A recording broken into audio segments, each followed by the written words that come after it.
Guys এই ভিডিওতে যদি 4-5 লাখ ভিউ আসে, তার জীবনেও আসবে না। এই ভিডিওতে যদি এটা কোয়েশ্চেন এইটা অ্যাড করে দিস শালি ভিউই পড়বে। হ্যালো বন্ধুরা, কেমন আছো তোমরা সবাই? আশা করি সকলেই ভালো আছো। আজকে আমি আমার বান্ধবীর বাসায় চলে আসলাম বান্ধবী হাতে বানানো স্পেশাল চিকেন এগ রোল খেতে। তো ভিডিওটা শেষ পর্যন্ত দেখার জন্য অনুরোধ রইল। অল্প অল্প তেল দিচ্ছে, এই হলো আর অল্প। যেমন চায়ের মধ্যে চিনি অল্প দিছিল সেদিন, অল্প তো চিনি দিবি। টাবলা থেকে এখন চিনি দেবো। দিবি চিনি দিবে 1 2 3 হয়েছে। নো আরো দেবো। 4 হয়েছে হয়েছে। তুই আমি বাবে দাদি আম্মু বলে চামচটা চিনি বেশি ধরে না, দেখবি এখন চিনি অল্প হচ্ছে, আমার চিনি পারফেক্ট। দূরে সরে নেই, আগুন লাগতে পারে। একটু পেঁয়াজ বাটা দিতে। আমি জানতাম, আমি আগে থেকে সরে নিছি। রসুনটাতে দেবে গাইস, রসুন বরফ এখনো ছাড়ে নাই। খুচ্চা খুচ্চা রসুনটা বের করতেছে, তারপর দিতেছে গাইস। এখন সব দিয়ে এখন জালটা বাড়াই দিচ্ছে, আবারও পিছে যেতে হবে। আরে কপাল, এটা কি করতেছো? মাত্র পানি লাগবে না, এই আইডিয়া তোর দেশে কি? আমি গাইস যদি হাতা যদি ভেজা থাকে তাহলে আগুনে তো ছেঁকা দিয়ে নেবেন, তারপর ছিটবে না। একটুখানি একটু ভাজা ভাজা হবে।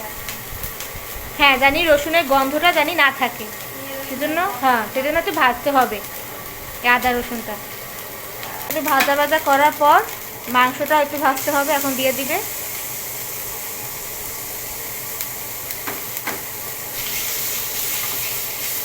এখন মাংসটা সেদ্ধ হওয়া আগ পর্যন্ত এটা ভাজতে হবে।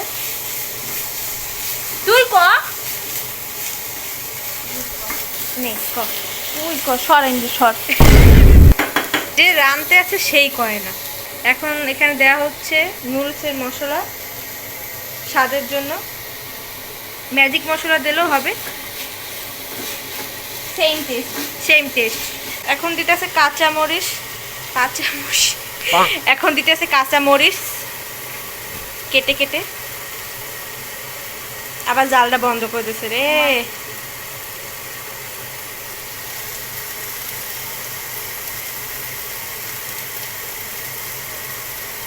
দিয়েছে একবারে ঝাল, এটা ঝাল না। তারপর দেখতেই আছি গন্ধে। তোর আগের রেসিপিটাই আমি আমার রেস্টুরেন্টে ব্যবহার করবো যদি খুলি ফিউচারে। এইটা আমি জীবনও ব্যবহার করবো না, আমাকে দ্বারা হবে না।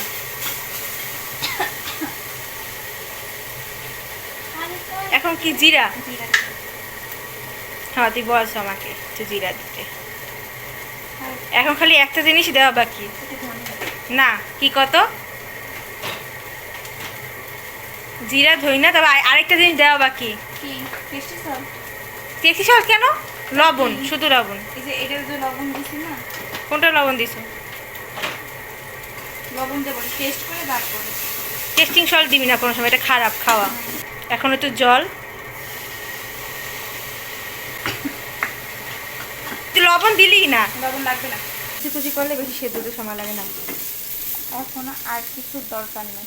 এখন একটা ডিমের ভিতরে মরিচ দিতেছে, এমন মরিচ আমি মরিচ খাই না ভাই। মরিচগুলো একটু ঝাল না। তোরে কইছি একটা মরিচ দিব, দেখ কত পাতলা পাতলা করে, তোর মুখেও বাজবো না। ডিমে কতটি মরিচ দিয়ে দিল। চিকেন এগ রোল খাবো নাকি মরিচ খাবো বুঝতে পারতেছি না। একটু লবণ দেবো। এটা লবণ তো দাঁড়িয়ে রাখবে ডিমে। এখন শশা কাটতেছে।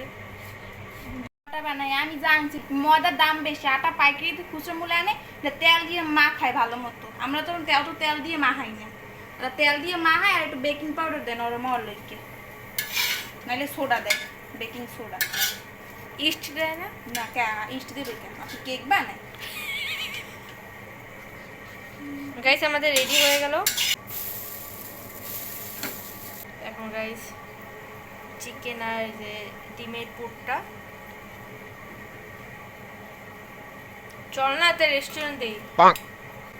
এটা হয়ে যাচ্ছে। শশা দিল না ও সরি সরি গাইস, মনে করে দিলাম, ধুরো বাই মিস্টেক। গাইস আমি যদি রেস্টুরেন্ট দিই আমি অবশ্যই লাল ডিম দিয়েই করব। আমার বান্ধবী আমার জানা সত্ত্বেও আমার অ্যালার্জি তার জানার সত্ত্বেও হাঁসের ডিম দিছে। কিছু হয় না, অ্যালার্জি নাকি সবার শরীরই থাকে, কিন্তু আমার ভয় লাগে গাইস, সেজন্য আমি তো মেনটেন করে চলি। এটা এখন একটু পোড়া পোড়া করা হবে। 5 নাম্বার এগ রোল হয়ে গেল। ও এটাই আমি খাবো। 3 পদের সস আনছি গাইস, 3টা ব্র্যান্ডের। একটা হলো ইয়াম কোম্পানি, স্বাদ কোম্পানি, আর একটা হলো প্রাণ কোম্পানি। 3 পদের মানে 3টা ব্র্যান্ডের সস আমরা এখন মিক্স করব। এখন 3টা ব্র্যান্ডের সস আমরা রাখবো, এইভাবে করতে পারি। এই ব্র্যান্ডের সসটা একটু বেশি এই সসটা আবার কেমন হবে, আলাদা আলাদাই করবো নাকি মিক্স করবো? এটা আবার একটু পাতলা, প্রাণের মতন। এই হলো জনপ্রিয় প্রাণ, এটা অনেক বড় ছিল, এখন ছোট করে দিচ্ছে। কি অল্পটুকু সস লাগবে। গাইস দেখুন কি সুন্দর চিকেন এগ রোল, সাথে আবার সস, সালাদ।